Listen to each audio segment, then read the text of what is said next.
Hi, welcome back to Career Talk with Flora. Today you're in for a special treat as this is part of my series of perspectives conversations with various leaders, high performers, and generally awesome people so you can learn from their experience. Today I have V with me from V Life Journal. She's an actuary, she has multiple designations, she volunteers, she runs a side business, she's a dog mom, and now she even has her own YouTube channel. Her channel has a lot of great content on careers in the quantitative field, as well as productivity and life tips that will help you study smarter, work better, and live happier. If you haven't checked out her channel yet, I have linked it below so you can check it out after this video. So how does she do all of this? Let's find out. Thanks for joining me today, V. Could you tell our viewers about yourself? Thanks, Laura. Happy to be here today. So my name is V. I describe myself as a lifelong learner as I have 3 actual designations including the FSA, the FCIA, and the SERA. And I am also a CFA charter holder. So I have 2 bachelor degrees, one in math and one in business, a master in business administration, and I'm currently doing my second master in computer and information technology from UPenn. So I am a qualified actuary and currently working in the risk management function in an insurance company. So besides my full-time job and studying, my husband and I also have a portrait and wedding photography business. So I am an active volunteer with various actual organizations, and recently I started a YouTube channel with the mission to help you study smarter, work better, and live happier. So my video cover various topics such as the actual professions, career in math, tech, data and coding, personal finance, to my life in Canada with my family and my very cute Sheepadoodle Fluffy. You are a superwoman running with all of these initiatives in your life. What led you to pursue these paths? Good question. I guess time? Just kidding. Although it is somewhat true, as the more time I have on hand, the more I am looking to do something new. So I guess in order to become an actuary, one needs to get used to working and studying at the same time. So as I build good study habit, I just find the momentum to keep going. So experience is something that we need to gain with time, but knowledge is something we can gain with education and by ourselves.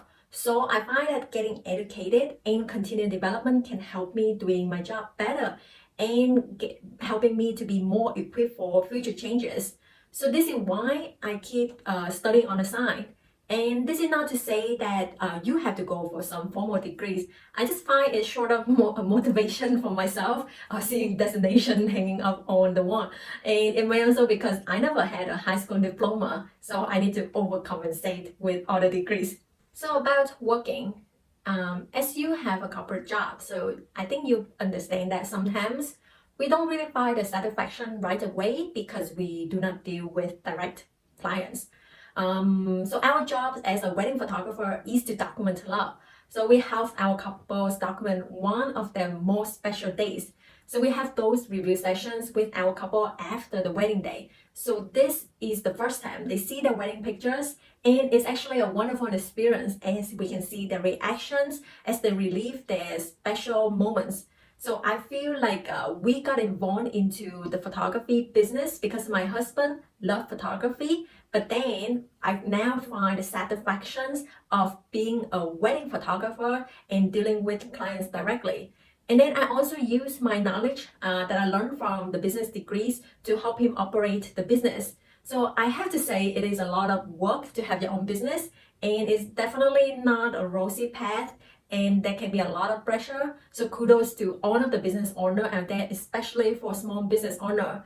But anyway, so that's how I actually got started with the photography business.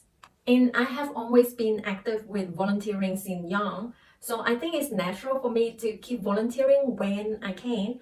There are a lot of benefits with volunteering, and it can help you grow both personally and professionally, which then can help with my own jobs and my personal life. So I encourage like we all find ways to volunteer if we have not already done so. And last but not least, like the YouTube channel is also a way for me to make a difference and impact people's life. So I am hoping to share my experiences and knowledge to a broad audience. So I have also met lots of great people like you from my YouTube journey. So it is an added bonus. So overall, I think having a colorful life will increase one chance of feeling satisfaction in life, It's like the concept of not investing all of your eggs in one basket. So I think I will continue to pursue the different paths in life, and I feel grateful to get support from my family and friends and now my YouTube community. Agreed. Pursuing different interests definitely adds color to your life and helps you grow as you experience more things. You built up good habits that created a virtuous cycle, and you kept your mind open to new possibilities. How do you manage to continue pursuing these initiatives? So I actually made a video about this on how to manage multiple work and life projects.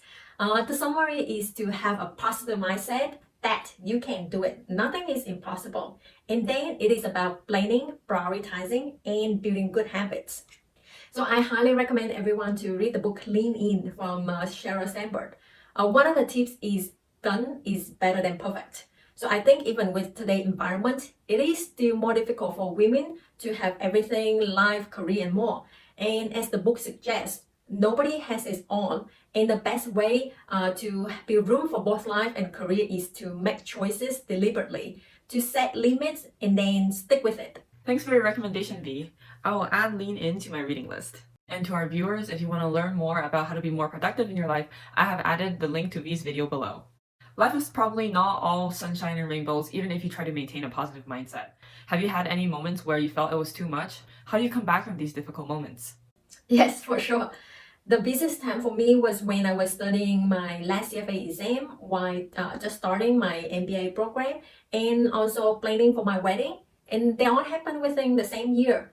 The funny thing is that I didn't feel overwhelmed by studying, but it was because I put too much pressure on myself for having the perfect wedding, which led to some emotional draining on both myself and for people around me. Well, I did end up having a dream wedding for myself, so the stress was worth it. But the lesson learned here is that I should take things lighter. And again, done is better than perfect. In addition, having a great support system from my closest family and friends was very helpful. I wouldn't have done everything I could without their support. It's so important to have that support network. We all need some help in our lives at times, and surrounding ourselves with loved ones and positive people can definitely help give us that push to get through those difficult times. Have you ever been disappointed by the results of your performance? How did you handle those cases? For sure. I think most of us face failure and disappointment in life from time to time, like from small things to big things. Like it took me 3 times to get my G2. Like before I took my first driving test, I thought I would be so good at driving, and it turned out I was deeply wrong. I was disappointed with my skill, but then I realized, I don't really like driving after that, so that is fine. And on my path of becoming an actuary, I failed my actuary exam like several times at the beginning. And I got rejected by several companies before I could get my first full-time job. So the path to become a fully qualified actuary can be very long and challenging. So what we need to know is that after every failure, can we get back up after those disappointments?